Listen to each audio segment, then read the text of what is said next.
በስመ አብ ወወልድ ወመንፈስ ቅዱስ አሐዱ አምላክ አሜን። የእግዚአብሔር ቤተሰቦች የእናታችን የእመቤታችን የቅድስት ድንግል ማርያም የቃል ኪዳን የአስራት ልጆች እንደምን አላችሁ? እንደምን አመሻችሁ? እንደምን ቆያችሁ? በይቅርታው በቸርነቱ እስከዚህ ሰዓት ድረስ የጠበቀን አምላካችን እግዚአብሔር ክፉን በደላችንን ብዙውን ኃጢአታችንን ሳይመለከት በቸርነቱ የታገሰን እድሜ ለንስሐ የሰጠን ለአምላካችን ለእግዚአብሔር ክብርና ምስጋና ይሁን። እንግዲህ ያው የጀመርነውን ትምህርታችንን እንቀጥላለን። በሚኖረን ጊዜ የመጽሐፍ ቅዱስ ጥናት መግቢያ ተከታታይ ትምህርት ላይ ነው ያለነው። ባለፈው ጊዜ እንግዲህ አሁን የነቢያትን መጻሕፍት ነው እየተመለከትን ያለነው። ከብሉይ ኪዳን መጻሕፍት መካከል እንግዲህ አራተኛውን እና የመጨረሻውን ክፍል ነው እያየን ያለነው። እንግዲህ ነቢያቱ በይሁዳና በሰሜኑ ክፍል በሰማርያ ወይም በኢየሩሳሌም በእስራኤል የተነሱትን ነገስታትን በእነሱ ዘመን በየትኛው ዘመን ማን ነበር የሚለውን የነቢያቱን ዘመን ለማየት ሞክረናል። ባለፈው ጊዜ እንግዲህ ከምርኮ በፊት የነበሩት ነቢያት በዘመንም አንድ ላይ የነበሩትን ኢሳያስን፣ ሆሴዕን፣ አሞፅን እና ነቢዩ ሚክያስን እነሱን ለማየት ነው የሞከርነው። ቀጥለን ደግሞ እንግዲህ በምርኮ አካባቢ የነበሩትን አሁንም ከምርኮ በፊት ሆኖ በይሁዳ በባቢሎን አይሁድ በባቢሎን ከመማረካቸው አቅራቢያ በዛ ዘመን አቅራቢያ የነበሩትን ነው የምንመለከተው ዛሬ። እነ ናሆም፣ እነ ሶፎንያስ፣ እነ ኤርምያስ እና እነ ዕንባቆምን እንመለከታለን። የባቢሎን ምርኮ ዘመን ላይ የነበሩትና በባቢሎን ደግሞ ተማርከው ከሄዱት ደግሞ ነቢያት በመጨረሻው ደግሞ እነ ዳንኤል እነ ሕዝቅኤልን እንመለከታለን ማለት ነው። በዚህ መንገድ ነው ከፋፍለን እያየን ያለ ነው። ባለፈው ጊዜ ያው የነቢዩ አሞፅን የትንቢት መጽሐፍ በአጭሩ ለማየት ሞክረናል። በዛ ውስጥ ካሉትም ስለ ክርስቶስ ከሚናገሩት ትንቢቶች መካከል የተወሰነውን ተመልክተናል። እንደዚሁም ሆሴዕ ሚክያስንና ነቢዩ ኢዩኤልን ተመልክተናል። ያው ባለፈው እንዳነሳ ነው ነቢዩ ኢዩኤል የነበረበት ዘመን እርግጥ በእኛ ትርጓሜ በዘመነ ኢዮአታም እንደሆነ ተጠቅሷል እና ለዛ ነው አሁን ቀደም አድርገን የተመለከትነው። በ750 እስከ 732 ቅድመ ልደተ ክርስቶስ የነበረ ንጉሥ ነው እና ያው በአንዳንድ ሊቃውንት ደግሞ ኋላ በጣም ቆይቶ የተጻፈ ትንቢት እንደሆነ የሚናገሩ መምህራንም አሉ። ዘመኑን በተመለከተ ያው በሁለት አይነት መንገድ ነው የተቀመጠው ማለት ነው። ያንን አይተናል። ዛሬ የምንመለከታቸው ነቢያት የመጀመሪያ አብድዩን እንመለከታለን። ትንቢተ አብድዩ የስሙ ትርጓሜ የእግዚአብሔር አገልጋይ ገብረ እግዚአብሔር ማለት ነው። ያው ወደ አማርኛ የነቢያቱ ስም ሲመጣ ያው የልሳን ለውጥ ስላለው ነው እንጂ ብዙዎቹ የነቢያት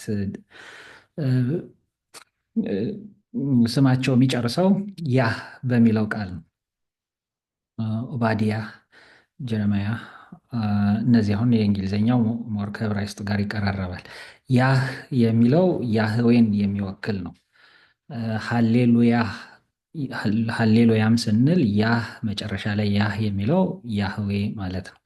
ሃሌሉ ያህ ለያህዌ ምስጋና ይገባል ማለት ነው። ሃሌሉያ ማለት ልክ እንደዛው ነው። በእነዚህ በነቢያቱ ስም ላይ ያለ የመጨረሻው ያህ የሚለው ያህዌ ወይም እግዚአብሔር የሚለውን ነው የሚያሳየን ማለት ነው። እና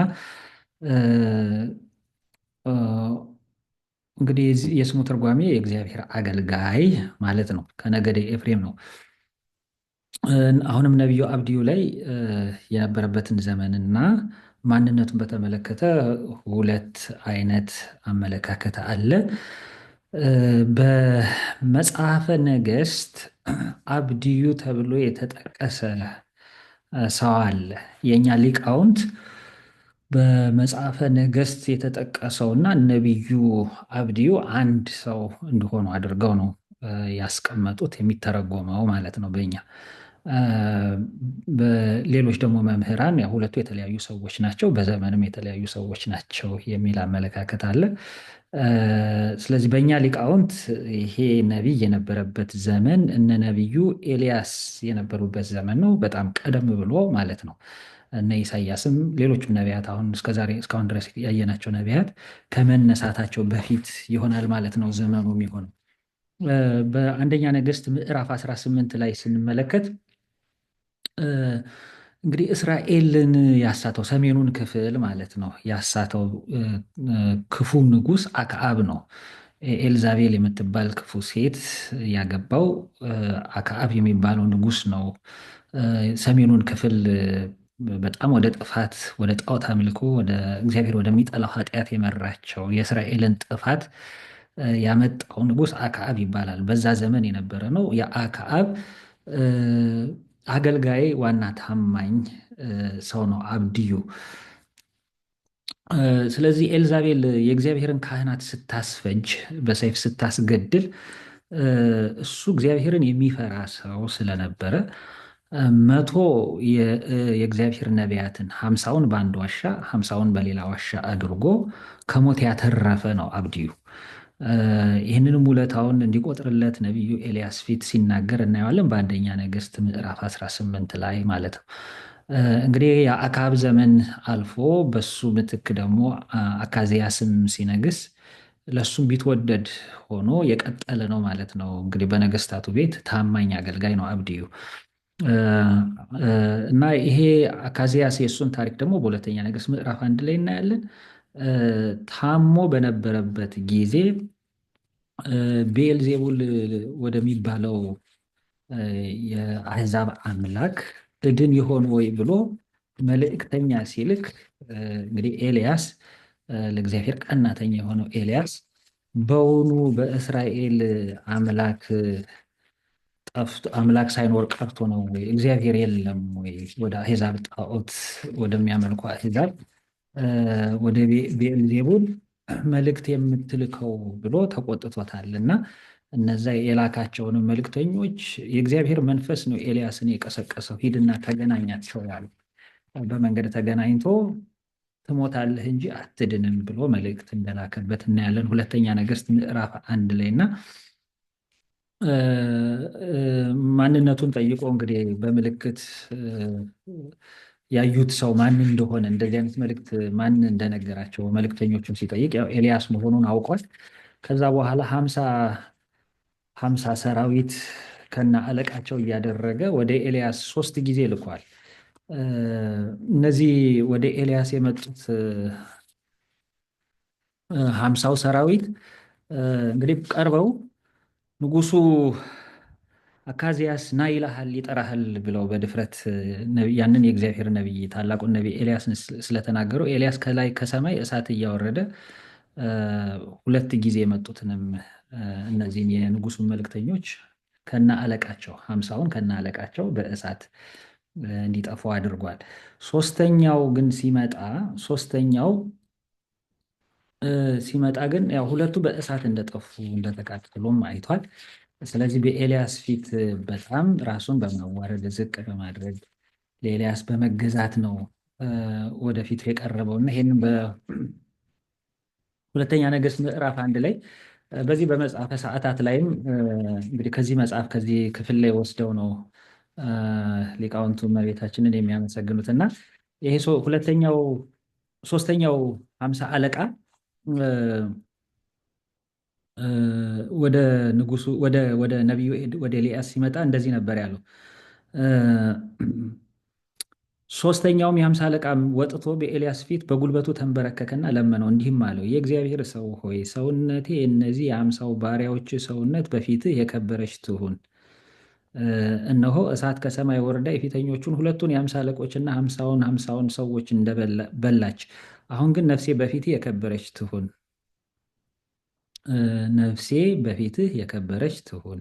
እነዚህ ቃላት ናቸው። ይሄ ገናይ ኩለኪ ኦ ንግሥተ ሰማይ ከመርእሳ ሀምሳ ሳልሳይ አስተበቋኪ ድንግል እማ አዶናይ የሚለው የሰዓታት ጸሎት ይህንን መሰረት አድርጎ የተዘጋጀ ነው። እንደዚህ እንደ ሶስተኛው የሀምሳ አለቃ በፊትሽ እኔም አገለግልሻለሁ እገዛልሻለሁ ብለን እመቤታችን የምናመሰግነው በፊትህ ነፍሴ የከበረች ትሁን የሚለውን ቃል ይዘው ነው። በፊትሽ ነፍሳችን የከበረች ትሁን ብለን እንድንለምን ለእመቤታችን ምስጋና ያዘጋጁልን። ያው እና ይሄኛው አሁን ሶስተኛው አለቃ አብድዩ ነው። አብድዩ ነው ስሙ አብድዩ ነው። የነዚህ የሀምሳ አለቃ አብድዩ ነው።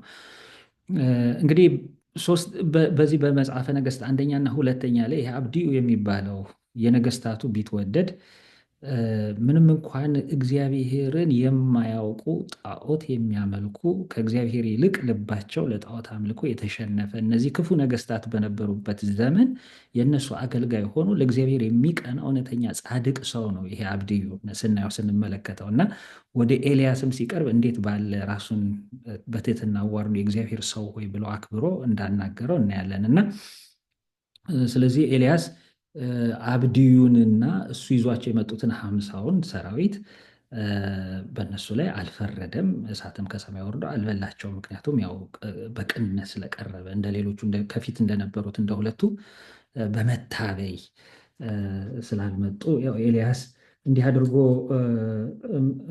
የእግዚአብሔርን ኃይል በዘመኑ የሚገልጥ ታላቅ ነቢይ ነበረ እና ስለዚህ ያው ኤልያስ ለዚህ ለሶስተኛው እግዚአብሔር አካዚያስን እንደሚቀስፈው እንደሚቀጣው እንጂ በሕይወት እንደማይኖር መልእክት እንዲልክ ይነግረዋል። እና ይሄ አብድዩ ነው።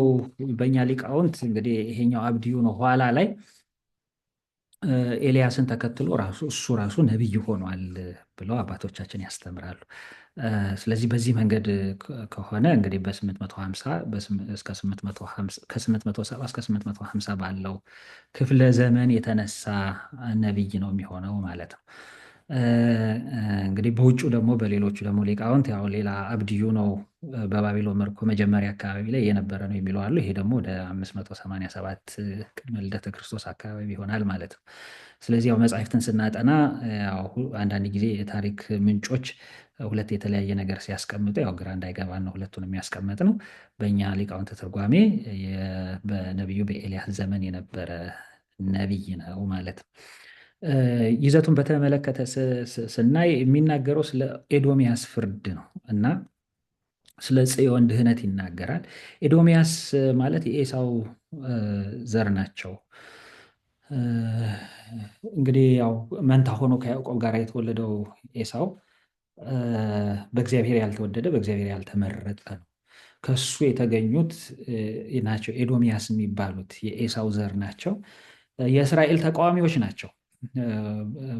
እንግዲህ እስራኤል በስደትም ጊዜ ያው የተቃወሟቸው ናቸው። ኋላም ባቢሎናውያን ይሁዳን በማረኩ ጊዜ ከባቢሎን ጋር ወግነው ባቢሎናውያንን አግዘው ይሁዳ እንድትማረክ ያደረጉ ናቸው ማለት ነው። ስለዚህ በእነዚህ ላይ የእግዚአብሔር ቁጣ በተመለከተ የእግዚአብሔር ፍርድን በተመለከተ የተናገረ ነቢይ ነው ማለት ነው። ያው ነቢዩ የተናገረው የትንቢት መጽሐፉ አጭር ነው፣ አንድ ምዕራፍ ነው ያለው።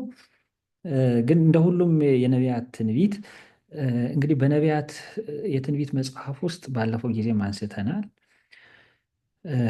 በዛ ዘመን ለሚደረገው ኃጢአት ለሚደረገው ክፋት እግዚአብሔር ያስነሳቸው እንዲገስጹ ነገስታቱ እንዲገስጹ ሕዝቡን እንዲያስተምሩ በዘመኑ ያስነሳቸው የእግዚአብሔር መልእክተኞች ናቸው ነቢያት ብለናል። ስለዚህ የሚናገሩት ለጊዜው በጊዜው ስለሚደረገው ኃጢአት እግዚአብሔር ተቆጥቶ ስለሚያመጣው መቅሰፍት እና ያንን ደግሞ ፈርተው እግዚአብሔርን አክብረው በንስሐ እንዲመለሱ የንስሐ ጥሪ እንዲናገሩ ነው። ግን ከዚሁ ጋር በተያያዘ ደግሞ በውስጥ በምስጢር ደግሞ የክርስቶስን መምጣት ይናገራሉ ነቢያት ብለናል እና የኤዶምያስን ፍርድ የተናገረው ነቢዩ አብድዩም ስለ ክርስቶስ ሳይናገር አላለፈም።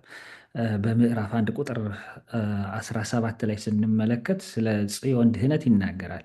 ነገር ግን በጽዮን ተራራ ላይ መድኃኒት ይሆናል ይላል። እርሱም ቅዱስ ይሆናል ይላል እና ይሄ ልዩ የሆነ ቅዱስ የሆነ መድኃኒት በጽዮን ተራራ ላይ እንደሚደረግ ትንቢቱን ተናግሯል ማለት ነው። እንግዲህ ለጊዜው ያው ሚጠትን የሚናገር ነው። በጽዮን የጽዮን ተራራ የምትባለው ያው ኢየሩሳሌም ነች። ከምርኮ በኋላ ድህነት ሚጠት እንደሚደረግላት የሚናገር ነው። ፍጻሜው ግን ያው ጽዮን ማለት በጽዮን ተራራ ላይ መድኃኒት ይሆናል የሚለው ጽዮን ያለው አንደኛ ቀራንዮን በቀራንዮ ተራራ ላይ መድኃኒት ይሆናል። ጌታችን ኢየሱስ ክርስቶስ ሲሰቀል ቅዱስ ዳዊትም ወገብረ መድኃኒተ በማእከለ ምድር በምድር መካከል መድኃኒትን አደረገ ብሏል እና ጌታችን ኢየሱስ ክርስቶስ የተሰቀለው በምድር መካከል በቀራንዮ ተራራ በኢየሩሳሌም ነው። ስለዚህ ጌታችን ኢየሱስ ክርስቶስ ሲሰቀል በምድር ላይ ምን ተደረገ ተብሏል? መድኃኒት ሆነ፣ መድኃኒት ተደረገ፣ ድህነት ተደረገ። ያንን ነው የሚያነሳው ነቢዩ እና በጽዮን ተራራ ላይ መድኃኒት ይሆናል። በጽዮን ተራራ ላይ መድህን ክርስቶስ ይሰቀልና የዘላለም ድህነት የሚገኝበት ምሕረት የሚገኝበት አስታራቂ መስዋዕት ሆኖ ይቀርባል የሚል ትንቢት ነው። የጽዮን ተራራ የተባለው አንድም ደግሞ ያው ሊቃውንት አባቶቻችን እንደተረጎሙልን ማህፀነ ድንግል ማርያም ነው። የእናታችን የእመቤታችን የቅድስት ድንግል ማርያም ማህፀን ነው። አካላዊ ቃል እግዚአብሔር ወልድ የመልአኩን የብስራት ቃል ሰምታ ይኩነኒ በከመ ትቤለኒ እንዳልከኝ ይሁንልኝ ይደረግልኝ ባለች ጊዜ በታዘዘች ጊዜ እመቤታችን ቅድስት ድንግል ማርያም እግዚአብሔር ወልድ አካላዊ ቃል ከሰማየ ሰማያት ወርዶ በድንግል ማርያም ማህፀን የዕለት ጽንሶ ሆኖ በማህፀኗ አድሯል። ስለዚህ ያንን ማህፀነ ማርያምን ድህነት የተደረገበት ድህነት የተወጠነበት የሰው ልጅ መዳን የጀመረው በእመቤታችን በድንግል ማርያም ማህፀን ነው። ስለዚህ እግዚአብሔር ሰው ሲሆን ከስጋዋ ስጋ ከነፍሷ ነፍስ ነስቶ በማህፀኗ ሰው የዕለት ጽንስ ሆኖ በማህፀኗ ሲያድር ምን ተደረገ ተባለ? መድኃኒት ተደረገ። ሌላው ጽዮን የተባለችው የጽዮን ተራራ የተባለችው በራእየ ዮሐንስ ላይም እንደምናገኘው በምዕራፍ 14 ላይም ታገኙታላችሁ። በራእየ ዮሐንስ በተደጋጋሚ ደብረ ጽዮን የሚላት አለች። ደብረ ጽዮን ብሎ የሚያነሳት መንግስተ ሰማይን ነው። በጽዮን ተራራ ላይ መድኃኒት ይሆናል ማለት ያው በመንግስተ ሰማያት የሚደረገውን ተድላ፣ ደስታ፣ ድህነት የሚናገር ነው ማለት ነው። ክፋት ሁሉ የሚያበቃበት የዚህ ዓለም መከራና ስቃይ የሚያከትምበት የዘላለም ደስታ፣ የዘላለም ምሕረት፣ የዘላለም ሰላም የሚታወጅባት ነች ያቺ መንግስተ ሰማያት እና በጽዮን ተራራ መድኃኒት ይሆናል እርሱም ቅዱስ ይሆናል የሚለው እንግዲህ አሁን ይሄ የተደረጉትን በቀራንዮ የተደረገው መድኃኒት በቀራንዮ የተሰጠን መድኃኒት በማኅፀነ ድንግል ማርያም ያደረው ጌታችን ኢየሱስ ክርስቶስ በጽዮን በደብረ ጽዮን በመንግስተ ሰማያት የሚገለጠው ድህነት ልዩ ቅዱስ ተብሏል። ይህንን እንግዲህ አንስቶልናል ማለት ነው። ይህንን እንደ ቅምሻ ያህል እንግዲህ ከነቢዩ የትንቢት ቃል ካየን ወደሚቀጥለው እናልፋለን። አሁን ቀጣዩ ታሪክ የምናገኘው ምንድን ነው? የይሁዳን መንግስት ውድቀት ነው። እንግዲህ ከዚህ በፊት እንዳነሳ ነው ቀደሙት ክፍሎች እንዳነሳ ነው በ722 ሰሜኑ ክፍል እንደወደቀ ሰሜኑ ክፍል በአሦራውያን ድል እንደተነሳ ተመልክተናል። እንግዲህ እስካሁን ድረስ ያነሳናቸው ነቢያት በእነዚህ በሁለቱ ዘመናት መካከል የነበሩ ነቢያት ናቸው ማለት ነው። አሁን ቀጥለን የምንመለከተው እንግዲህ የይሁዳ መንግስትም በኃጢአት ልክ እንደ ሰሜኑ መንግስት በኃጢአት መርከስ የጀመረበትን ዘመን እናያለን። እንግዲህ ዋናው ደግሞ ለዚህ አሁን ለሰሜኑ ክፍል መውደቅ ዋናው ተጠያቂው አክዓብ እንደሆነ ለደቡቡ ክፍል እግዚአብሔር ያንን የይሁዳን መንግስት በባቢሎናውያን እንዲቀጡ በምርኮ እንዲቀጡ ምክንያት የሆነው ደግሞ ንጉስ የሕዝቅያስ ልጅ ምናሴ ነው። የሕዝቅያስ ልጅ ምናሴ እንግዲህ በሁለተኛ ነገሥት ላይ ታሪኩን ታገኙታላችሁ። ከዚህ በፊትም ተመልክተነዋል፣ በጣም ቆይቷል እንጂ የምናሴን ጸሎት ተርጉመን ባየንበት ክፍል ላይ አንስተነዋል ታሪኩን። በጣም እጅግ አሰቃቂ ክፉ ኃጢአት ሰርቶ የይሁዳንም ሕዝብ ያሳተ ደቡቡን ክፍል ለውድቀት የዳረገ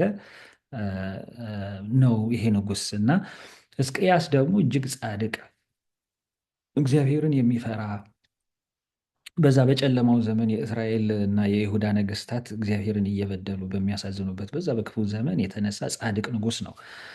ግን እሱ የወለደው ልጅ ደግሞ ሕዝቅያስ ያደረገውን ነገር ሁሉ የሚያጠፋ ማለት ነው፣ የሚያፈርስ ልጅ ሆኖ ነው የምናየው። እና ትንሽ የተወሰነ እንደው ሀሳቡ እንድትረዱት ምን ያህል እግዚአብሔር ለምንድን ነው እንደዚህ ተቆጥቶ እንደ ዓይኑ ብሌን የሚጠብቃቸውን በልዩ ልዩ ተአምራት ተንከባክቦ ጠብቆ ያንን ሁሉ የመከራ ዘመን አሳልፎ ለተስፋይቱ ምድር ያበቃቸውን ህዝቡ ለባቢሎናውያን አሳልፎ የሰጠው ለምንድን ነው የሚለውን ነገር በዚህ ዘመን የተሰራውን ክፋት ስናየው እንረዳዋለን።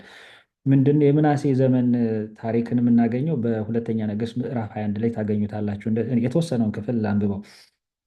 አባቱም ሕዝቅያስ ያፈረሳቸውን የኮረብታውን መስገጃዎች መልሶ ሰራ፣ የጣዖት መስገጃዎችን ማለት ነው። የእስራኤልም ንጉሥ አክዓብ እንዳደረገው ለበዓል መሰዊያን ሰራ። ልክ አሁን እግዚአብሔር ሰሜኑን ክፍልም ተቆጥቶ ያጠፋው አክዓብና ኤልዛቤል ቅድም ያየናቸው እነሱ ባጠፉት ጥፋት በበደሉት በደል ነበረ እና ልክ እንደነሱ በደቡብም ክፍል አሁን ኋላ ላይ ደግሞ የተነሳው ይሄ ምናሴ የሚባለው ልክ እንደ አክዓብ ክፉ መንገድን መከተል ጀመረ። የማምለኪያ ዐፀድንም ተከለ፣ ለሰማይም ሰራዊት ሁሉ ሰገደ፣ አመለካቸው። እግዚአብሔርም ስሜን በኢየሩሳሌም አኖራለሁ ባለው በእግዚአብሔር ቤት መሰዊያን ሰራ። ስለዚህ በእግዚአብሔር መቅደስ ውስጥ ሳይቀር ለጣዖት መሰዊያን ሰራ። በእግዚአብሔርም ቤት በሁለቱ ወለሎች ላይ ለሰማይ ሰራዊት ሁሉ መሰዊያን ሰራ፣ ልጁንም በእሳት ሰዋ ይላል። አሁን ይሄ በዛ ዘመን የነበረው ደግሞ ሌላ ክፉ ኃጢአት ምንድን ነው? ልጅን ለጣዖት መሰዋት እና ልጁን ሳይቀር እንደ አሕዛብ ልጁን በእሳት ሰዋ። ሞራ ገላጭም ሆነ፣ አስማትም አደረገ፣ መናፍስት ጠሪዎችንና ጠንቋዮችንም ሰበሰበ። በእግዚአብሔር ፊት እጅግ ክፉ ነገር አደረገ፣ አስቆጣውም ይላል። እግዚአብሔርም ለዳዊትና ለልጁ ለሰሎሞን በዚህ ቤት ከእስራኤልም ነገድ ሁሉ በመረጥኳት በኢየሩሳሌም ስሜን ለዘላለም አኖራለሁ፣ ያዘዝኋቸውንም ሁሉ ባሪያዬ ሙሴ ያዘዛቸውን ሕግ ሁሉ ቢያደርጉ ቢጠብቁም ለአባቶቻቸው ከሰጠኋት ምድር የእስራኤልን እግር እንደገና አላንቀሳቅስም ባለው ቤት የሰራውን የማምለኪያ ዐፀድ የተቀረጸውን ምስል አቆመ ይላል እና ይህ ሁሉ ቃል ኪዳን በተገባበት በዛ በንጉሱ ሰሎሞን በዳዊት ከተማ ውስጥ እንዲህ አለ። እዛው መቅደስ ውስጥ ሳይቀር ጣዖት አቆመ ማለት ነው። እግዚአብሔርም ከእስራኤል ልጆች ፊት ካጠፋቸው ከአሕዛብ ይልቅ በእግዚአብሔር ዓይኖች ፊት ክፉ ይሰሩ ዘንድ ምናሴ አሳታቸው ይላል እና እንዲሁም ክፋታቸው እግዚአብሔርን ከማያውቁ አሕዛብ ሁሉ ክፋት እንደበለጠ እናያለን እና ይሄ ነው የምናሴ ውድቀት። አሁን በዚህ ዘመን የነበረው ይሄ ነው። በእርግጥ ያው በመጽሐፈ ነገሥት አሁን ባነበብነው ክፍል ላይ ኋላ መመለሱ ባይገለጥም በሁለተኛ ዜና መዋዕል በምዕራፍ 33 ላይ ኋላ በንስሐ መመለሱን ዛሬም አሁን የምናሴ ጸሎት እያለን የምንጸልየውን የንስሐ ጸሎት እንደጸለየ ከእግዚአብሔር ጋር በንስሐ እንደታረቀ ተጠቅሶልናል ማለት ነው እና ግን መጀመር የነበረበት እጅግ ክፉ የኃጢአት ሕይወት። እንግዲህ ኢሳይያስ ሰማዕትነት ተቀብሎ በብሉይ ኪዳንም ሰማዕትነት ነበረ።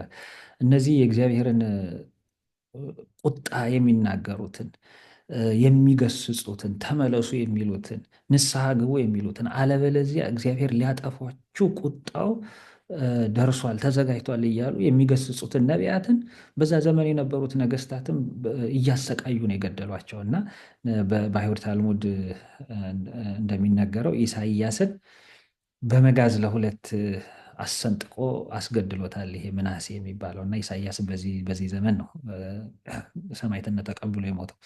ስለዚህ በሱ ዘመን እንግዲህ ከነበረው ከዚህ ከጭካኔው የተነሳ ብዙ ነቢያት አልነበሩም። ኋላ ላይ ያው ልጁ አሞጽ ነገሰ። እንደ አባቱ እሱም ክፉ ስራ የሚሰራ ነበረ። በነገሰ በ2 ዓመቱ በብላቴኖቹ ተገድሎ ሞቷል። በምትኩ የ8 ዓመት ልጁ ኢዮስያስ ነገሰ። እንግዲህ ኢዮስያስ አሁን በዚህ ዘመን እንግዲህ ምናሴ በነበረበት ዘመን ብዙ ነቢያትን አናገኝም። ያው ይሄ ክፉ ጨካኝ የነበሩትንም ነቢያት እና ኢሳይያስን በመጋዝ አሰንጥቆ ያስገደለ ነው። ልክ ከሱ በኋላ እንግዲህ ኢዮስያስ ሲነግስ ነው አሁን እንደገና እስራኤል ማንሰራራት የጀመረችው። ኢዮስያስ በጣም አሁንም እንደ ቀደመው እንደ አባቱ እንደ ሕዝቅያስ እንደነ ዳዊት በጎ ስራ የሰራ እግዚአብሔርን ያስደሰተ ነው። እንዲሁም ስለሱ እግዚአብሔር ሲመሰክርለት ምን ብሎ ነው የመሰክርለት? እንደ ሙሴም ሕግ ሁሉ በፍጹም ልቡ፣ በፍጹም ነፍሱ፣ በፍጹም ኃይሉ ወደ እግዚአብሔር የተመለሰ እንደ እርሱ ያለ ንጉሥ ከእርሱ አስቀድሞ አልነበረም፣ እንደ እርሱም ያለ ንጉሥ ከእርሱም በኋላ አልተነሳም ይላል እና ይሄ በፍጹም ልብ የእግዚአብሔርን ሕግ የሙሴን ሕግ በፍጹም ልብ፣ በፍጹም ነፍስ፣ በፍጹም ኃይል መውደድ በኦሪት ዘዳግም ላይ ሙሴ ያሳሰባቸው በዚህ መንገድ የእግዚአብሔርን ሕግ እንዲጠብቁ ነበረ። ጌታችን ኢየሱስ ክርስቶስም እንግዲህ በወንጌል ላይ ጠቅሶ የነገረን ይህንን ነው እና በፍጹም ልብ፣ በፍጹም ነፍስ፣ በፍጹም ኃይል እግዚአብሔርን መውደድ እና በዚህ ህይወት የኖረ ጻድቅ ንጉሥ ነው እና ከሱ በፊትም ከሱ በኋላም እንደዚህ ያለ ንጉሥ አልነበረም ተብሎለታል እና ነገር ግን ይህን ያህል ጻድቅ ቢሆን እግዚአብሔርንም እንዲህ ደስ ቢያሰኘውም ነገር ግን ይላል ምናሴ ስላስቆጣው ነገር ሁሉ እግዚአብሔር በይሁዳ ላይ ከነደደው ከታላቁ ቁጣው ትኩሳት አልተመለሰም ይላል። እስከዚህ ዘመን ድረስ እግዚአብሔር ይሁዳን እንደተቆጣ ነበረ። እግዚአብሔርም እስራኤልን እንዳራኩት እስራኤል የሚለው ሰሜኑን ክፍል ነው። ይሁዳን ከፊት ያርቀዋለሁ፣ እስራኤልን በአሦራውያን እጅ እንዲማረኩ እንዳደረግኩ ይሁዳንም በባቢሎናውያን እንዲማረኩ አደርጋለሁ እያለ ነው እግዚአብሔር። ይህችንም የመረጥኳትን ከተማ ኢየሩሳሌምንና ስሜ በዚያ ይሆናል ያልኩትን ቤት እጥላለሁ አለ ይላል። ስለዚህ ይሄ አሁን የይሁዳ መንግስት ውድቀትን ነው የምናገኘው። ከዚህ በኋላ የምናገኛቸው ነቢያት ደግሞ እነ ሶፎንያስን የመሰሉ ነቢያት ይሆናሉ ማለት ነው። ቀጥል የምንመለከተው ነቢዩ ሶፎንያስን ነው። ሶፎንያስ የስሙ ትርጓሜ አሁንም ያህ ያለበት ነው። እንግዲህ የመጨረሻው በዕብራይስጡ በያህ የሚጨርስ ነው። ሰፋንያህ በዕብራይስጥ ሰፋንያ ያህዌ ይሰውራል፣ ያህዌ ይሸሽጋል፣ ወይም ያህዌ ሰውሯል፣ ሸሽጓል ማለት ነው። እንግዲህ አሁን በዚህ በጻድቁ ንጉሥ በኢዮስያስ መጀመሪያ ዘመን ላይ የተነሳ ነቢይ ነው። እንግዲህ የነቢዩ መጽሐፍ 3 ምዕራፎች አሉት። የመጀመሪያው ምዕራፉ እስከ ሁለተኛው ምዕራፍ እስከ ቁጥር 3 ድረስ ስለ ይሁዳ ኃጢአትና ፍርድ የሚናገር ነው። እንግዲህ አሁን ይሄ ዘመን አሁን ነቢዩ ለምንድን ነው ስለ ይሁዳ ኃጢአት የሚናገረው ካልን ቅድም ያነሳነውን ታሪክ አብራችሁ እንድታያይዙት ነው እና በምናሴ ዘመን ይሁዳ እጅግ ወደ ከፋ ኃጢአት ገብቶ ስለነበረ የእግዚአብሔርን ቁጣ ገና እንዳልተመለሰ ኢዮስያስ ምንም ጻድቅ እንኳን ቢሆን ያ የተቀሰቀሰው ታላቁ ቁጣው እንዳልበረደ ይሁዳም ሕዝብ እስካሁንም በኃጢአታቸው ስለነበሩ ስለ ኃጢአታቸው ፍርድ ይናገራል። በይሁዳ ጠላቶች ላይም ስለተላለፈው ፍርድ ይናገራል። በቀጣዩ ክፍል በሶስተኛው ክፍል ደግሞ የይሁዳን አለመታመንና የእግዚአብሔርን ጻድቅነት የእግዚአብሔርን ታማኝነት በንጽጽር እያደረገ ያሳየናል። በመጀመሪያዎቹ 8 ቁጥሮች የነቢያት መጻሕፍት ሁል ጊዜ እንደምንለው እንግዲህ እግዚአብሔር ፍርድ አለ። ከኃጢአታቸው ምክንያት ከኃጢአታቸው የተነሳ የተላለፈው የእግዚአብሔር ፍርድ አለ። የንስሐ ጥሪው አለ። የሚመጣውን መቅሰፍት ይናገራሉ። ግን መቅሰፍቱን ብቻ አይደለም። የነቢያት ትንቢት ሁል ጊዜ በተለይ በአብዛኛው መጻሕፍቶቻቸውን የሚጨርሱት በተስፋ ነው። የድህነት ተስፋን በመስጠት እና በዚህ ውስጥ ያ ሁል ጊዜ መርሳት የሌለብን ይሄ የእስራኤልን የጊዜውን መከራ ብቻ የሚናገር የባቢሎን ምርኮ ብቻ የሚናገር ሳይሆን በዚህ ውስጥ ማን አለ ብለናል? ሁል ጊዜ ክርስቶስ፣ የክርስቶስ ታሪክ አለ፣ ነገረ ክርስቶስ አለበት። አዳምም ከበደለ ነፍሳትን በሲኦል ከተጋዙ በኋላ እግዚአብሔር እንዳልተወን ተስፋ እንደሰጠን ተስፋ ድህነትን እንደሰጠን ነቢያት ያንን ነበረም እያሳሰቡን የነበረው። ስለዚህ መድህን ይመጣል፣ ክርስቶስ ይገለጣል፣ ድህነት ይታወጃል፣ ጠላቶቻችን ድል ይነሳሉ፣ እኛም ነፃ እንወጣለን የሚለውን ትንቢት በክርስቶስ ማለት ነው የሚለውን የውስጥ ትንቢትም የያዙ ናቸው የነቢያት መጻሕፍት። ስለዚህ ሁልጊዜ ምዕራፎቻቸው የሚያልቁት በተስፋ ነው፣ በትንቢት የክርስቶስን መምጣት በማመልከት ነው የሚጨርሱት ማለት ነው። እንግዲህ በነቢዩ በሶፎንያስ ከተነገሩት የትንቢት እንግዲህ ነገረ ክርስቶስን ከሚያሳዩ መካከል አንዱን ወይም ሁለቱን እናነሳለን።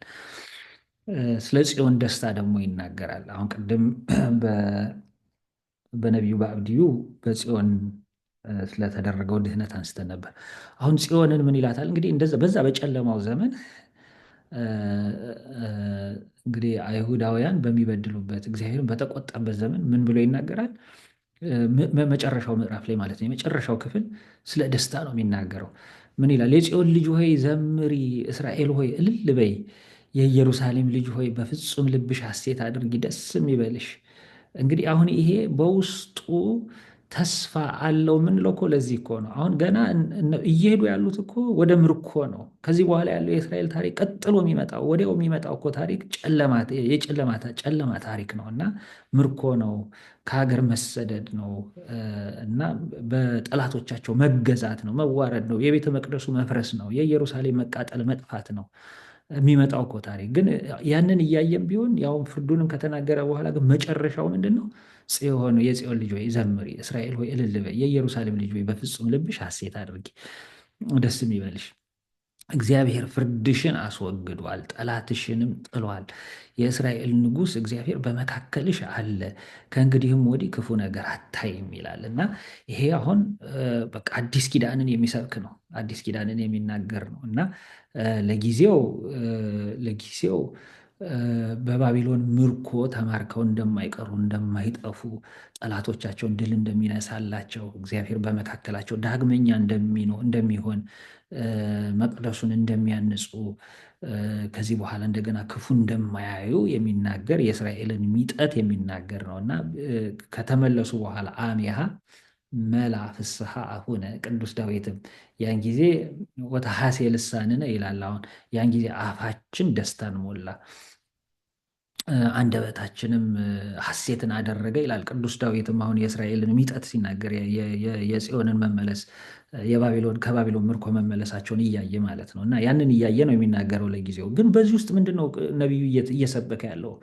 ሐዲስ ኪዳንን ነው እና እንግዲህ አሁን ከቤተክርስቲያን ሊቃውንት መካከል ቄርሎስ ዘኢየሩሳሌም እንዲህ ብሎ እንግዲህ ተርጉሞልናል። ተመልከቱ።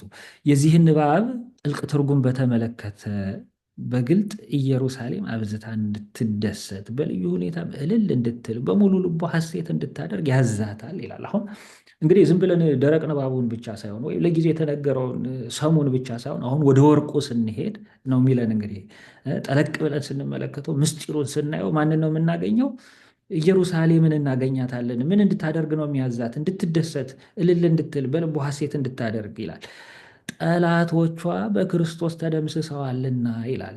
አሁን እግዚአብሔር ፍርድሽን አስወግዷል ጠላትሽንም ጥሏል የሚለውን ሲተረጉም አያችሁ። እና ጠላቶቿ በክርስቶስ ተደምስሷል። ለምንድን ነው ኢየሩሳሌም እስራኤል እልል የምትለው? ምን አግኝታ ነው? የጽዮን ልጅ የምትዘምረው ምን አግኝታ ነው? የኢየሩሳሌም ልጅ በፍጹም ሐሴት የምታደርገው በልቦ ሐሴት የምታደርገው ምን አግኝታ ነው ካልን ጌታዋ ክርስቶስ ጠላቶቿ ምን ስላደረገላት ስለደመሰሰላት ይላል። መንፈሳዊቷና አሁን ይተረጉምልናል። አያችሁ የጽዮን ልጅ የተባለችው ማነች? ጽዮን የተባለችው ማነች? መንፈሳዊቷና ቅድስቲቷ ጽዮን ቤተ ክርስቲያን የምዕመናን ልዩ አንድነት በክርስቶስ በእርሱ ብቻ ጸድቃለችና ይላል። አበቃች። አሁን ጽዮን የተባለችው ነቢዩ የሚናገረው ስለማን ነው? ስለ ቤተ ክርስቲያን ነው ይለናል። የምዕመናን ልዩ አንድነት ለሆነችው ለቤተ ክርስቲያን ነው የሚናገረው። ይሄንን መንፈሳዊት ለሆነችው ቅድስት ለሆነችው ጽዮን ነው እየዘመረላ እየተናገረ ያለው። ዘምር የተባለችው፣ አመስግኝ የተባለችው፣ እልል በይ የተባለችው፣ ሐሴት አድርግ የተባለችው ማነች? ቤተክርስቲያን እኛ ነን ማለት ነው። የምዕመናን አንድነት፣ የምዕመናን ማህበረ ምዕመናን እኛ ነን። ዘምሩ እልል በሉ የተባለው ለምን?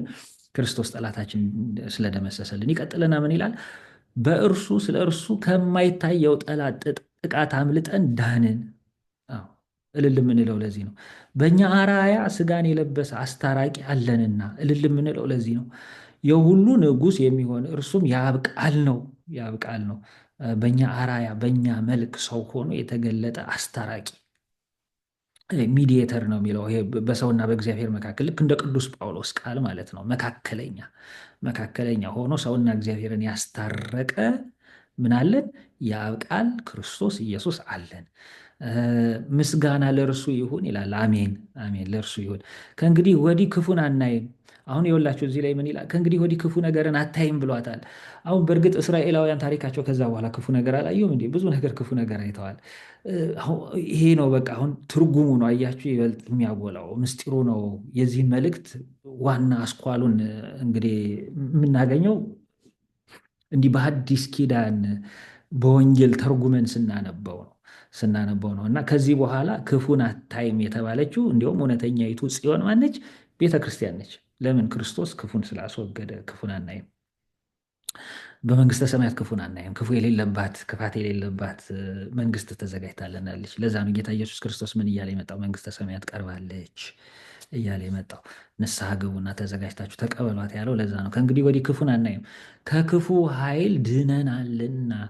እርሱ ማለት ያ ስግው ቃል የበጎ ፈቃድ ጋሻ፣ ሰላም፣ ቅጥር ወይም አጥር፣ ሕያውነትን የሚያድል የድል አክሊልን የሚያቀዳጅ የማይታዩ አሦራውያንን ውጊያ ያስቆመ። እንግዲህ ሰሜኑን ክፍል የማረኩት እስከ ባቢሎን ድረስ ዓለምን ይቆጣጠሩ ይሄ መካከለኛውን ምስራቅ ላይ ታላቅ ኃይል የነበራቸው አሦራውያን ናቸው ሰሜኑን የማረኩት። ከዛ በኋላ ባቢሎናውያን ናቸው የሚከተሉት። ከዛ በኋላ ፋርስ ናቸው፣ ፋርሶች ናቸው ባቢሎናውያንን ድል የነሱት። ለዛ ነው አሁን የአሦራውያንን ውጊያ ያስቆመ የሚለው ለዛ ነው። የማይታዩትን አሦራውያንን ያስቆመ የአጋንንትንም ስራ የደመሰሰ እርሱ ነው ይላል። እና እንግዲህ በአሦራውያንን ማንን መስሎ ተርጉሞልናል? አጋንንትን። ስለዚህ እስራኤልን ጽዮንን የሚዋጓት የሚያጠቋት እነዚ አሦራውያንን ምን አደረጋቸው? ገታቸው፣ አስቆማቸው፣ አጋንንትን ድል ነሳቸው፣ ስራቸውንም ደመሰሰ ብሎ እንዲህ አድርጎ ግሩም አድርጎ ተርጉሞልናል። ስለዚህ አባቶቻችን በዚህ መንገድ ነው እንግዲህ የብሉይ ኪዳን ነቢያትን የሚያነቡት ማለት ነው፣ እውነተኛ ሕያው ትርጉም የምናገኘው። አሁን እኛ እነዚህ መጻሕፍት የአይሁድ መጻሕፍት ናቸው። እነሱ ሲያነቧቸው እና እኛ ክርስቲያኖች ስናነባቸው ግን ልዩነቱን አሁን በዚህ ታዩታላችሁ ማለት ነው። እና ከእንግዲህ በኋላ ክፉን ነገር አታዩም ተብለናል። የመንግስተ ሰማያት ተስፋችንንም የሚያሳይ ትልቅ ድንቅ የሆነ ትንቢት ነው ማለት ነው ነቢዩ ሶፎንያስ የተናገረው። እንግዲህ ከዚህ በኋላ አሁንም ያው ይሄ ንጉሱ ኢዮስያስ በነበረበት ዘመን የተነሳ ነቢይ ነው። ቅድም እንዳነሳ ነው ሶፎንያስ። እንግዲህ ከሶፎንያስ በኋላ አሁን የሚነሱትን ነቢያት ከማየታችን በፊት ቀጥሎ ያለውን ደግሞ ትንሽ ታሪክ እናስታውስ። በእርግጥ እነዚህን ታሪኮች በመጽሐፈ ነገሥትን ስንመለከት አንስተናቸዋል። አሁን ኢዮስያስ በነገሰ በ18ኛው ዓመት ወደ 622 ቅድመ ልደተ ክርስቶስ አካባቢ ምናሴ ያረከሰውን ቤተ መቅደስ ማንጻት ጀምሯል። አሁን ኢዮስያስ እንግዲህ ሕዝቅያስ ነበረ። እሱም ልክ እንደዚሁ ከሱ በፊት የነበሩት ነገስታት ያረከሷትን ኢየሩሳሌምን መቀደስ ማንጻት ጀመረ። ከሱ በኋላ ልጁ ምናሴ ተነስቶ የንጉሱ የሕዝቅያስን ስራ በጠቅላላ አፈረሰ። በቤተ መቅደስ ውስጥ ጣዖት አቆመ። ስለዚህ ኢዮስያስ ከነገሰ በኋላ በነገሰ በ18ኛው ዓመት ደግሞ እንደገና የረከሰውን ቤተ መቅደስ ማንጻት ጀመረ። አሁን በዚህ ጊዜ በጣም የሚደንቅ ነገር የምናገኘው ምንድን ነው? በዛ ዘመን የነበረው ካህኑ ኬልቅያስ የሙሴን የሕግ መጽሐፍ አገኘ ይላል። እና ምን ያህል እስራኤላውያን እግዚአብሔር እንደረሱት የምታዩበት ክፍል ነው። አሁን መጽሐፉ ራሱ ተፈልጎ ነው የተገኘው። የሙሴን ሕግም ሰምተውት አያውቁም፣ ተነቦም አያውቅም ማለት ነው። ጠፍቶ የነበረውን ምክንያቱም ቤተ መቅደሱን ፈርሷል፣ ካህናቱም ተገድለዋል፣ ጠፍተዋል። የሙሴ ሕግ መጽሐፍ ተፈልጎ ተገኘ። ከዛ በኋላስ ተነበበ። ኢዮስያስ ይሄ መጽሐፍ ሲነበብ በቃ ልብሱን ቀደደ፣ እጅግ አለቀሰ፣ በንስሐ ራሱን ፍጹም አዋረድ። ምን ያህል ከእግዚአብሔር እንደራቁ ያ የሕግ መጽሐፍ ገልጦ አሳያቸው። ስለዚህ ያ የተነበበው የሕግ መጽሐፍ ወደ ፍጹም ንስሐ እንደመራቸው እናነባለን። እና በሁለተኛ ዜና መዋዕል ምዕራፍ 34 ላይ ስትመለከቱ አንዲት ሴት ነቢይት የሆነች ህልዳና የምትባላለች። በእሷ በኩል ነው እግዚአብሔር ለንጉሱ የሚናገረው። እግዚአብሔር እንዲህ ይላል፣ እነሆ በዚህ ስፍራና በሚኖሩበት ላይ በይሁዳ ንጉሥ ፊት በተነበበው መጽሐፍ የተጻፉትን ቃላት ሁሉ ማለት ክፉ ነገርን አመጣለሁ አለ እግዚአብሔር። ምክንያቱም በሙሴ ሕግ ላይ እንዲህ ብታደርጉ፣ ቃሌን ብትጠብቁ፣ ብትታዘዙ ምን ታደርጋላችሁ? ጠላቶቻችሁን ድል አደርግላችኋለሁ፣ አጠፋላችኋለሁ፣ ሰላምን ታገኛላችሁ፣ ትኖራላችሁ፣ በደስታ ትኖራላችሁ የሚል ነው። ግን ሕጌን ትእዛዜን ብታፈርሱ ደግሞ ይሄ ክፉ ነገር ይደርስባቸዋል ተብሎ በሙሴ መጽሐፍ ላይ ተዘርዝሮ የተጻፈዋሉ። እና ምን አለ እግዚአብሔር? ያ መጽሐፍ ከተነበበ በኋላ በዚህ በነቢይቱ በህልዳና አንደበት ምን አላቸው? በመጽሐፉ ላይ በሙሴ አስቀድሜ የተናገርኩትን ክፉን ነገር ሁሉ አመጣለሁ። በእጃቸው ስራ ሁሉ ሊያስቆጡኝ ትተውኛልና፣ ለሌሎችም አማልክት አጥነዋልና ቁጣዬ በዚህ ስፍራ ላይ ይነዳል አይጠፋምም። እግዚአብሔርን ለመጠየቅ ለላካችሁ ለይሁዳ ንጉሥ ለማን ለኢዮስያስ ግን እንዲህ በሉት፣ የእስራኤል አምላክ እግዚአብሔር እንዲህ ይልሃል፣ ስለሰማኸው ቃል ልብህ ደንግጧልና በፊቴም ራስህን አዋርደሃልና በዚህም ስፍራ በሚኖሩበት ላይ ቃሌን በሰማህ ጊዜ ራስህን አዋርደሃልና ልብስህንም ቀደህ በፊቴ አልቅሰሃልና እኔ ደግሞ ሰምቼሃለሁ ይላል እግዚአብሔር። እነሆ ወደ አባቶችህ እሰበስብሃለሁ፣ በሰላምም ወደ መቃብርህ ትሰበሰባለህ። በዚህም ስፍራና በሚኖሩበት ላይ የማመጣውን ክፉ ነገር ሁሉ ዓይኖችህ አያዩም አለው እግዚአብሔር። ስለዚህ ንጉሱ ኢዮስያስ ምንም ያህል ያን ያህል ጻድቅ ቢሆን እግዚአብሔር ግን ከተቆጣው ቁጣው ግን ሊመለስ አልቻለም። በቃ እስራኤል ምን ያህል የእግዚአብሔርን ልብ እንዳሳዘነው የምናይበት ነው። ኢዮስያስን ግን ስላደረገው የጽድቅ ስራው ቃሉ ሲነበብ ልቡ ስለደነገጠ በእግዚአብሔር ፊት ራሱን ስላዋረደ በንስሐ ስለተመለሰ ቃሉን ስለሰማ እግዚአብሔር ምን አለ? አይቼሃለሁ፣ አንተን ሰምቼሃለሁ። ስለዚህ ወደ አባቶች እሰበስባለሁ፣ በይሁዳ ላይ የማመጣውን መቅሰፍትና ክፉ ነገር ዓይኖችህ አያዩም ብሎ በሰላም እንደሰበሰበው እናያለን። በእውነት ይሄ ንስሐን ራሱ የሚያሳየን ይሄና ኢዮስያስ በእውነት ትልቅ አስተማሪያችን ነው። በእርግጥ አሁን የያዝነው የመጽሐፍ ቅዱስ ጥናት ነው፣ ስብከት አይደለም እንጂ ይሄ ራሱ ትልቅ የስብከት አጀንዳ ነው። በእውነት እኛ አሁን የእግዚአብሔርን ቃል ስንሰማ ልባችን ይደነግጣል እና የእግዚአብሔርን ቃል ሲሰማ ምን ያህል ልቡ እንደደነገጠ ተመልከቱ። እና ምን ያህል ራሱን እንዳዋረደ እዩ። ልብሱን ቀዶ እንዴት እንዳለቀሰ እዩ። ምክንያቱም የእግዚአብሔር ቃል ልቡን ስለነካው እና ስለምንሰማው ስለ እግዚአብሔር ቃል ልባችን ሊደነግጥ ይገባል። በመጻሕፍት ላይ የተጻፈውን ፍርድ ስንሰማ ልባችን ሊደነግጥ ይገባል። የሰራነውን ኃጢአት አስበን ልባችን ሊደነግጥ ይገባል። የእግዚአብሔር ቃል የሚገስጽ ነው። የእግዚአብሔር ቃል መስታወት ነው፣ የሚያሳይ ማንነትን የሚያሳይ ጉድፍን ገልጦ የሚያሳይ መስታወት ነው እና እንደ ኢዮስያስ ሆነን የእግዚአብሔርን ቃል የምንቀበልበት የምንሰማበት የሚደነግጥ ልብ እግዚአብሔር እንዲሰጠን ሁላችንም ልንለምን ልንጸልይ ይገባል። እና ያንን ስናደርግ እግዚአብሔር ያየናል፣ ይመለከተናል። እና ምንም ያህል እንኳን በክፉ ዘመን መቅሰፍት በሚበዛበት እግዚአብሔር በትውልዱ ላይ በሚቆጣበት ዘመን እንኳን ቢሆን እግዚአብሔር አይተወንም፣ ከኃጢአተኞች ጋር ጨፍልቆ አያጠፋንም። እና ኢዮስያስን ካያችሁት ይሄን ነው። እና ሰበሰበው፣ ወደ አባቶች እሰበስብሃለሁ፣ ዓይኖች ክፉ ሳያዩ እሰበስብሃለሁ ብሎ ያው ኢዮስያስ የባቢሎን ምርኮ ሳይደርስ ነው ያረፈው ማለት ነው። ስለዚህ የይሁዳ መንግስት በዚህ በኢዮስያስ በነበረበት ዘመነ መንግስቱ ለጥቂት ዓመታት እረፍት አግኝተዋል ማለት ነው እና ታድሷል ማለት ነው። በዚህ ዘመን አሁን የምናገኘው ደግሞ ማንን ነው? እንግዲህ ኢዮስያስ ይሁዳን በሚያነጻበት በዚህ ዘመን የተነሳው ነቢይ ደግሞ ናሆም ነው። ናሆም የስሙ ትርጓሜ መጽናናት ነው። በእርግጥም ከነበረበት ዘመን ጋር በጣም የተስማማ ስም ነው። በኢዮስያስ ለጥቂት ጊዜ ለጥቂት ዓመታትም ቢሆን እግዚአብሔር ሕዝቡን ያጽናናበት የሚያጽናና ነቢይ፣ እንደው ተስፋ የሚሰጥ በጨለማ ዘመን ትንሽ ብርሃን ሆኖ የሚታይ ጻድቅ ንጉሥ ኢዮስያስን ያስነሳበት ዘመን ነው። ከሶፎንያስ ከኤርምያስ ከዕንባቆም ጋር በተመሳሳይ ጊዜ የነበረ ነው። እንግዲህ እነዚህ አራቱ ነቢያት በአንድ ዘመን ላይ የነበሩ ናቸው።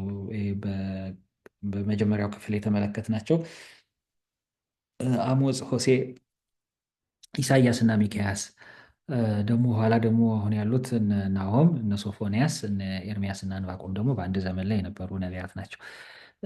ናሆም የሚናገረው ስለ ነነዌ ጥፋት ነው። ነነዌ የአሦራውያን ዋና ከተማ ነች። ቅድም እንዳልኳቸው ያው ባቢሎናውያን አሦራውያንን ድል እስኪነሱ ድረስ አሦራውያን ናቸው በመካከለኛው ምስራቅ ትልቅ ስልጣን የነበራቸው ኃይል የነበራቸው ሀያል ሀገር የነበሩት ሀያል መንግስት የነበረው የአሦራውያን መንግስት ነው። የአሦራውያን ዋና ከተማ ነች ነነዌ የምትባለው ታላቋ ከተማ። እንግዲህ እቺ ከተማ ያው በጾመ ነነዌ የሚተረከው የነቢዩ ዮናስ ታሪክ አለ። በነቢዩ በዮናስ ስብከት እንዴት እንደተመለሱ እግዚአብሔርም እንዴት ይቅር እንዳላቸው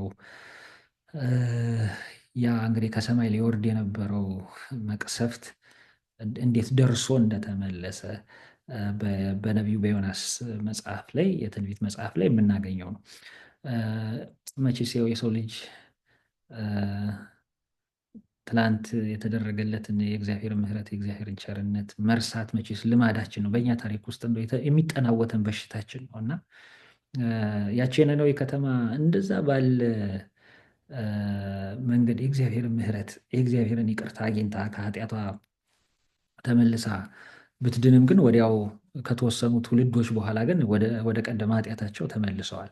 ለዚህ ነው ነቢዩ ናሆምን እግዚአብሔር ያስነሳው እና በቃ አሁን እግዚአብሔር ነቢዩ ዮናስን ላከ።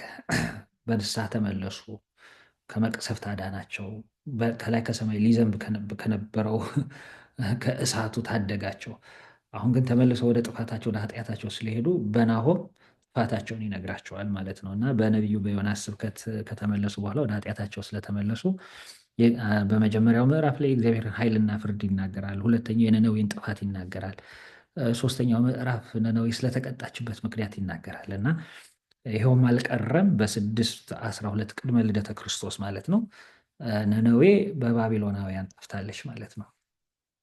እንዲሁም በእሳት ነው ሙሉ ከተማዋን አቃጥለው ያጠፏት እና ይሄም ያው በታሪክ ላይ የምታገኙት የሚታወቅ ታሪክ ነው ማለት ነው።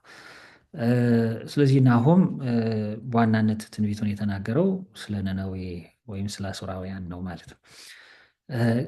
አሁንም ግን በነቢዩም መጽሐፍ ውስጥ ማንን እናገኛለን? ክርስቶስ እናገኛለን። በናሆም ምዕራፍ በትንቢተ ናሆም ምዕራፍ 1 ቁጥር 15 ላይ እነሆ የምስራችን የሚያመጣ ሰላምንም የሚያወራ ሰው እግር በተራሮች ላይ ነው። ይሁዳ ሆይ አጥፊው ፈጽሞ ጠፍቷልና ከእንግዲህም ወዲህ በአንተ ዘንድ አያልፍምና ዓመት በዓሎችህን አድርግ፣ ስዕለቶችንም ክፈል ይላል። ይሄም አሁን በአዲስ ኪዳን መጻሕፍት የተጠቀሰ ክፍል ነው። የምስራችን የሚያመጣ ሰላምንም የሚያወራ ሰው እግር በተራሮች ላይ ነው ነው እና በእርግጥ ግዕዙ ከሐዲስ ኪዳን ተርጓሚዎች ጋር የተስማማ ነው። ይሄ በነጠላ ቁጥር ነው የተቀመጠው። በግዕዙ ግን በብዙ ቁጥር ነው የተናገረው። ናሁ ውስተ አድባር እገሪሆሙ ለሰብአ ዜና ወይዜኑ ሰላም። ናሁ ውስተ አድባር እገሪሆሙ ለሰብአ ዜና፣ መልካሙን የምስራች ይዘው የሚመጡ ሰዎች እግሮቻቸው በተራሮች ላይ ነው፣ እነሆ በተራሮች ላይ ነው የሚለው እና ወይዜኑ ሰላም፣ ሰላምንም ይናገራሉ እያለ በብዙ ቁጥር ነው የሚናገረው። አሁን በሮሜ መልእክቱ ቅዱስ ጳውሎስም በምዕራፍ 10 ቁጥር 15 ላይ መልካሙን የምስራች የሚያወሩ እግሮቻቸው እንዴት ያማሩ ናቸው ተብሎ እንደተጻፈ ካልተላኩ እንዴት ይሰብካሉ ብሎ የሐዋርያትን ስብከት የሚናገር የትንቢት ክፍል እንደሆነ አሳይቶናል ማለት ነው እና ያ የምስራች ዜና የሰላም ዜና የተባለችው ማነች? ወንጌል ነች። ወንጌል በግሪክ ራሱ ምን ማለት ነው? ሁልጊዜ እንደምንተረጉመው ኢቫንጌሊዮን ማለት የምስራች ማለት ነው እና የምስራች የምትናገር የሰው ልጆችን ድህነት የምትናገር ጠላት ዲያብሎስ መታሰሩን የምታበስር ሰዎች ነፃ መውጣታቸውን የምትናገር ሲኦል መበርበሩን የምትናገር መንግስተ ሰማያት መከፈቷን መሰጠቷን የምትናገር ይሄ የምስራች ነው። ትልቅ የምስራች የሰው ልጆችን ድህነት የምትናገር ሰው ከእግዚአብሔር ጋር መታረቁን የምትመሰክር ነች ወንጌል ማለት እና የክርስቶስን ወደዚህ ዓለም መምጣት የምትናገር ነች። የሰላም ዜና የምስራች ዜና የተባለችው ወንጌል ነች። ያንን የምስራቹን የሚያወሩ ሰዎች የተባሉት ሐዋርያት ናቸው። ይሁዳ ሆይ አጥፊው ፈጽሞ ጠፍቷልና ከእንግዲህ ወዲህ በአንተ ዘንድ አያልፍምና ዓመት በዓሎች በሰላም አድርግ የሚለው ይሁዳ የሚለውን አባቶቻችንም እንደተረጎሙልን ይሁዳ ዘነፍስ የምንባል እኛ ነን፣ ምዕመናን ነን። በሉ በዓሎቻችሁን አድርጉ፣ ስዕለቶቻችሁን ክፈሉ። ለምን? አጥፊው ጠፍቷል። አጥፊው የተባለው ዲያብሎስ ነው። በዓሎቻችሁን አክብሩ፣ በዓለ ትንሣኤን አክብሩ። ምክንያቱም ጠላት የተባለ አንዱም ሞት ነው። ሞት በትንሣኤ ድል ተነስቷል እና በዓለ ትንሣኤን አክብሩ። ዲያብሎስ በክርስቶስ መስቀል ድል ተነስቷል እና በዓለ መስቀሉን አክብሩ እና ይሄ የአዲስ ኪዳን በዓላትን እንድናከብር በደስታ ሆነ እንድናከብር እንግዲህ ነቢዩ የተናገረው ነው ማለት ነው። ቀጥሎ የምናገኘው ዕንባቆም ነው። አሁን ይሄ ታላቅ ጻድቅ ነቢይ ኢዮስያስ እግዚአብሔር እንደተናገረው ከዚህ በኋላ ፈጥኖ የሚመጣው የባቢሎን ምርኮ ስለሆነ ከባቢሎን ምርኮ በፊት ሰብስቦታል ወደ አባቶቹ። ከሱ በኋላ የተነሱት ልጆቹ የጥፋት ልጆች ናቸው። ያው ያን እግዚአብሔርን የሚያስቆጣውን ጣዖት አምልኮን እንደገና መልሶ ወደ እስራኤል ያመጡ ናቸው። ይሄ ጻድቅ ታላቅ ንጉሥ ያደረገውን ስራ መልሶ ያጠፉ ናቸው። ያው የሚያሳዝነው የእስራኤል ታሪክ እንግዲህ ይኸው ነው። ከሱ በኋላ ያው የነገሰው ዮአክስ ነው። ግን እሱ 3 ወር ያህል ነው በንግስና የቆየው። እስራኤል ይሁዳ በዚህ ጊዜ በጣም የተዳከመ መንግስት ስለነበረ የግብፅ ፈርዖን አግዞ ወስዶታል። ከሱ የግብፅ ፈርዖን በሱ ምትክ ሌላውን የኢዮስያስን ልጅ ኤልያቄምን አንግሶታል። እንግዲህ በዚህ ዘመን የተነሳ ነቢይ ነው ማለት ነው ዕንባቆም። ያው ቅድም እንዳልነው ከሶፎንያስ ከኤርምያስ ከናሆም ጋር በተመሳሳይ ጊዜ የነበረ ነው። የነቢዩ የዕንባቆም ትንቢት አሁንም 3 ምዕራፎች ያሉት የትንቢት መጽሐፍ ነው። በመጀመሪያው ላይ የዕንባቆምን ሐዘን በሐዘኑም ደግሞ የሚጠይቀውን ጥያቄ እናገኛለን። በሁለተኛው ምዕራፍ ላይ እግዚአብሔር የሰጠው መልስ እናገኛለን። ሶስተኛው ምዕራፍ ጸሎተ ዕንባቆም የምንለው በዕለተ እሁድ ከነቢያት ጸሎት ጋር አብረን የምንጸልየው አንዱ እንግዲህ በዕለተ እሁድ ከሚጸልየው ጸሎተ ነቢያትና መኃልየ ነው የሚጸልየው እና አንዱ ክርስቲያኖች ሁላችን የምንጸልየው ታላቅ ጸሎት ነው። የዕንባቆም ጸሎት በምዕራፍ 3 ላይ እናገኘዋለን ማለት ነው። ነቢዩ ዕንባቆም ስለ ክርስቶስ ተናግሯል። ብዙ የተናገራቸው አሉ። ምናልባት አንድ ወይ ሁለት እናያለን ጊዜ እንደበቃ።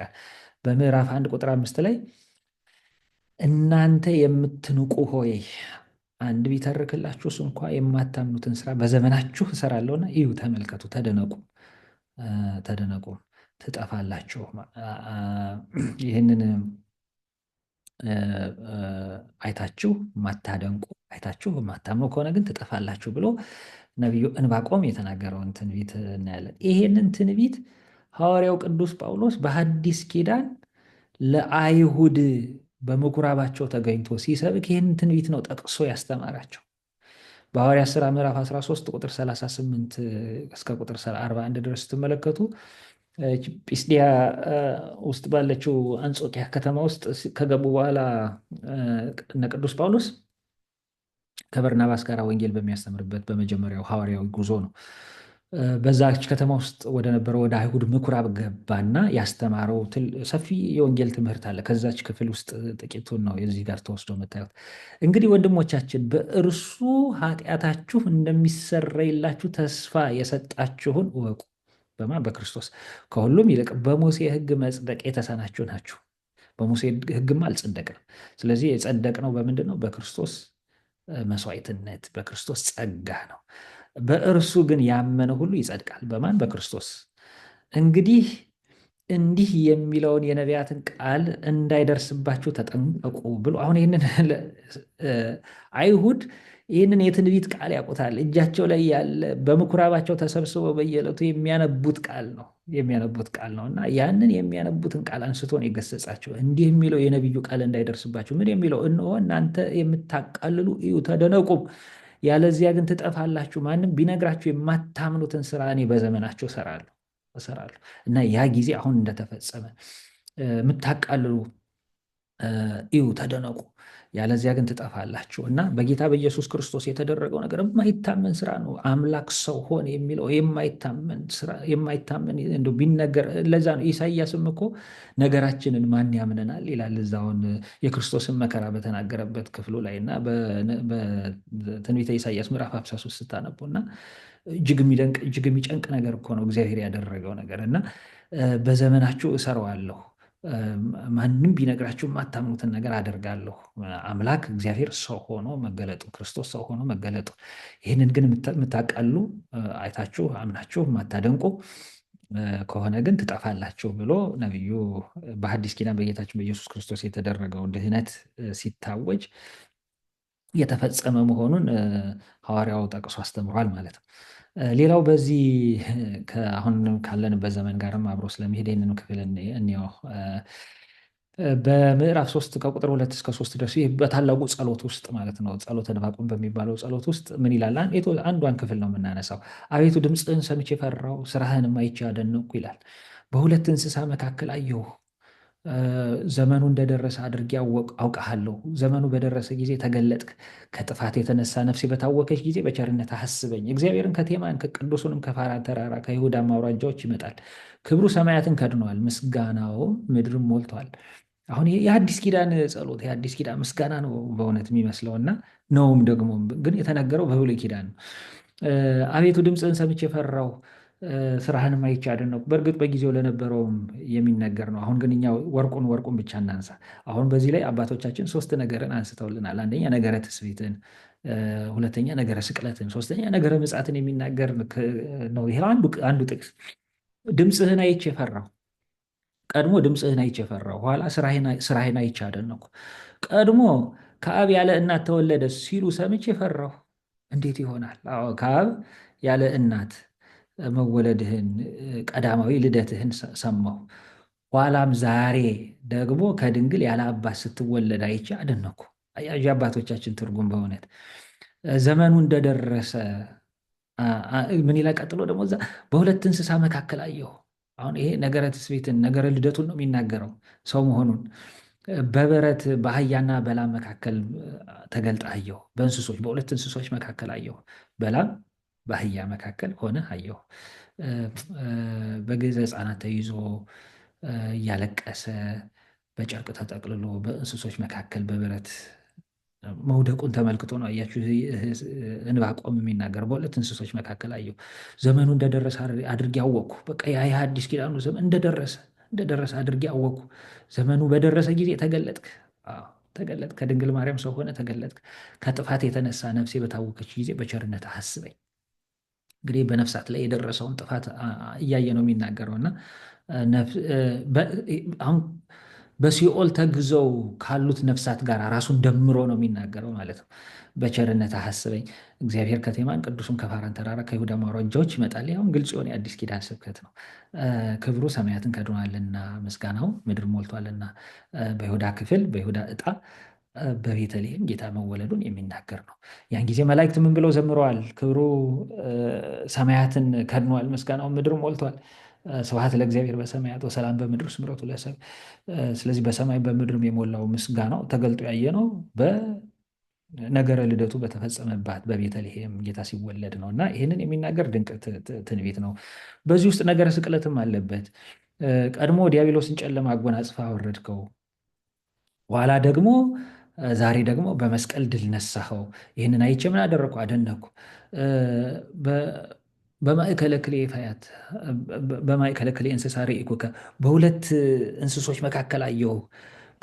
እንስሶች ያላቸው እነዛን ሁለቱን ወንበዴዎች ነው። ከስራቸው የተነሳ እንስሶች ብሏቸዋል እና የእንስሳትን ስራ ይሰሩ ስለነበረ ወንበዴዎች ስለነበሩ በሁለት እንስሶች መካከል በሁለት ወንበዴዎች መካከል ተሰቅለህ አየሁ ነው እና ዘመኑ እንደደረሰ አድርጌ ያወቅኩ። አሁን ቀጣዩ ክፍል ልክ እንደ ቅድሙ የሚተረጎም ነው የሚሆነው ማለት ነው እና ያ ነገረ ስቅለቱ እንደደረሰ አድርጎ እንዳየው ይናገራል።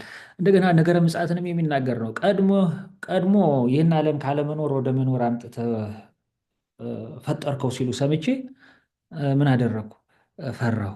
ኋላ ደግሞ ዛሬ ደግሞ ከመኖር ወደ አለመኖር ስታሳልፈው አይቼ አደነቅኩ። ደግሞ በምጽአት ጌታችን ኢየሱስ ክርስቶስ ሲገለጥ የሚሆነውን ነገር ነው የሚናገረው። በሁለት እንስሶች መካከል አየሁ የሚለው የትኛውን የሚተረጉምልን ነው? ጌታ ሲገለጥ በማቴዎስ ወንጌል ምዕራፍ 25 ላይ እንደነገረን በበጎችና በፍየሎች መካከል ነው የሚገለጠው። በቀኝ በጎች፣ በግራ ፍየሎች፣ በጻድቃንና በኃጥአን መካከል አየሁ ተብሎ የሚተረጎም ነው እና እግዚአብሔር ከቴማን ቅዱሱም ከፋራን ተራራ ከይሁዳ አውራጃዎች ይመጣል የሚለው ነገረ ምጽአቱን የሚናገር ነው እና ክብሩ ሰማያትን ከድነው ምስጋናው በምድር ሞልቶ በክበበ ትስብእት በግርማ መለኮቱ እንደሚገለጥ ነቢዩ የተናገረው ትንቢት ነው ማለት ነው። እንግዲህ የነቢያት ትንቢት እንዲህ ድንቅ የሆነ ምስጢርን የያዘ ነው ማለት ነው። እንግዲህ ከዚህ በኋላ የምናገኘው እነዚህ አሁን በመካከል ላይ የነበሩ ነቢያት ናቸው ማለት ነው እና በንጉሥ በኢዮስያስ እና በእስራኤላውያን በይሁዳ እጅ እስከወደቁበት ዘመን ድረስ የነበሩት ናቸው። ከዚህ በኋላ ያለውን ደግሞ በባቢሎን ዘመን የነበሩትን ነቢያት እግዚአብሔር ቢፈቅድልን በሚቀጥለው ጊዜ እንመለከታለን። ምናልባት የሚቀጥለው እንግዲህ 100ኛ ጉባኤያችን ስለሆነ እግዚአብሔር ረድቶን የቸርነቱን ስራ ሰርቶልን እንግዲህ እስካሁን ድረስ ያው 99 ጉባኤዎችን አሳልፈናል። ምስጋና ለእግዚአብሔር ይሁን። እንግዲህ ቀጣዩን ደግሞ ጉባኤ በምን አይነት መንገድ መቼ የሚለውን ያው የምናሳውቃችሁ ይሆናል።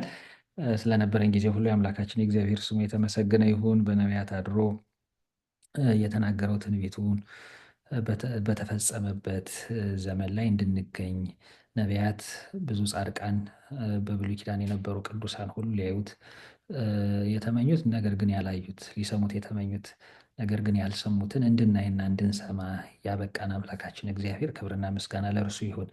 የነቢያት ትንቢት ደርሷል፣ ተፈጽሟል ብለው መናገር እጅግ በእውነት ልብን በደስታ የሚሞላ ነው። የቀረን ደግሞ አንድ ተስፋ አለ። እሱም የክርስቶስ መገለጥና ዳግም ምጽአቱ ነው።